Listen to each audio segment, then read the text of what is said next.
Petrol ડીઝલના સતત વધી રહેલા ભાવ અને સ્થાનિક સ્તરે રોજગારી ખોરવાઈ જવાના મુદ્દે ખેડા તાલુકા જેસીબી રોજગાર સંગઠન દ્વારા વિરોધ પ્રદર્શન કરવામાં આવ્યું।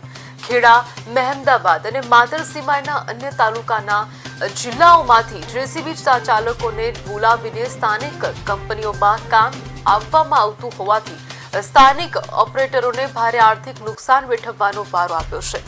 સ્થાનિકોને રોજગારીમાં પ્રાથમિકતા આપવાની માંગ સાથે 200 થી વધુ જેસીબી ધારકો તાલુકા સેવા સદન ખાતે એકત્રિત થયા હતા અને મામલતદાર તેમજ પ્રાંત અધિકારીને આવેદનપત્ર પાઠવ્યું હતું।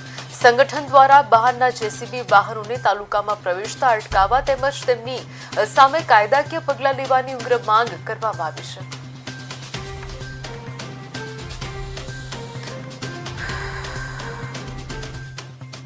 અમારે આજકાલ કરતા અમારે 1 મહિનો થઈ ગયો।